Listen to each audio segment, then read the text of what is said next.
बात ऐसी है, ये दलाल है, निशिकांत दुबे दलाल है। आप पूछिए सुप्रिया सुळे को। दिल्ली यूनिवर्सिटी की डिग्री, फेक डिग्री जो संसद में पेश करता है, वो हमें देश के बारे में, प्रांत के बारे में बोलता है। किसी भी हिंदी भाई के ऊपर शिवसेना ने हमला नहीं किया है, न करेंगे। बात ऐसी है, ये दलाल है, निशिकांत दुबे दलाल है। आप पूछिए सुप्रिया सुळे को। ये एक दलाल है, ये दलाली करता है उद्योगपतियों की, ये कमीशन खोर है। मुंबई में भी उसकी दलाली चलती है। ये भारतीय जनता पार्टी के सब लोग हैं पाले हुए, ये उद्योगपतियों से फिरौती वसूलते हैं सब। उसकी डिग्री फेक है। किसी टिप्पणी पर मुझे कुछ नहीं कहना है। जहां तक सवाल है कि मैंने क्या कहा, मैंने कहा कि महाराष्ट्र का आजादी के आंदोलन में बहुत बड़ा योगदान रहा। मराठी भाषा जो है, जैसे मराठी भाषा का सम्मान है, मराठी का सम्मान है, कन्नड़ का सम्मान है, तमिलियन का सम्मान है, तेलुगु का सम्मान है, उसी तरह से जैसे उनकी वो रीजनल लैंग्वेज है, जैसे उनको अपनी भाषा के प्रति प्यार है, उसी तरह से बिहार के लोग होंगे, उत्तर प्रदेश के लोग होंगे, झारखंड के लोग होंगे, मध्य प्रदेश के लोग होंगे, राजस्थान के लोग होंगे, उनकी भी अपनी भाषा है, उनकी हिंदी भाषा है।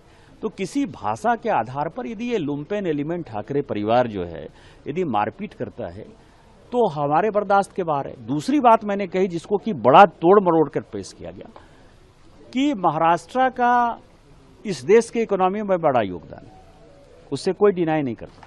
हमारी बातों को जो है गलत ढंग से लोगों ने समझा, लेकिन हम ये कह रहे हैं कि मुंबई जो है या महाराष्ट्र जो टैक्स पे करता है, उस टैक्स पेयर के मनी में हमारा भी योगदान है। इसका ठाकरे परिवार से लेना देना नहीं है, इसका मराठा से लेना देना नहीं है। इसका यह है, जैसे कौन टैक्स पे करता है? State bank of India tax पे करती है, क्योंकि उसका हेडक्वार्टर वहां है। तो स्टेट बैंक ऑफ इंडिया में, जहां मैं सिक्किम में खड़ा हूं, तो सिक्किम के लोग भी तो स्टेट बैंक ऑफ इंडिया में पैसा देते हैं, इनका पैसा भी तो वहां जमा है ना। लेकिन उसका टैक्स का पैसा यदि मिलता है तो वो महाराष्ट्र के खाते में जाता है। LIC है, इतनी बड़ी इंश्योरेंस एजेंसी है, उसका हेडक्वार्टर कहां है? दूसरी बात यह है कि आप जो है गरीबों को मारपीट करते हो। वहां जो है मुकेश अंबानी साहब रहते हैं, मराठी तो बहुत कम बोलते हैं, हिम्मत है तो जरा उनके पास चले जाओ। माहिम में जो है सारे मुसलमान हैं, हिम्मत है तो तुम वहां चले जाओ। स्टेट बैंक ऑफ इंडिया का चेयरमैन मराठी नहीं बोलता है, वो तो आंध्र का है, तेलुगु बोलता है बेचारा, आप उसको जरा मारपीट करके देखो। LIC का जो चेयरमैन है वो नॉर्थ ईस्ट का है, भानु जरा उसको जरा मारपीट करके देखो। मेरा ये कहना है कि जो गरीब आदमी है, जो कमाने खाने गया है और जिसका कि महाराष्ट्र के इकोनॉमी में योगदान है, जितने बड़े इंडस्ट्री है, यदि टाटा हुआ तो टाटा बिहार में ही सबसे पहले इंडस्ट्री लगाया।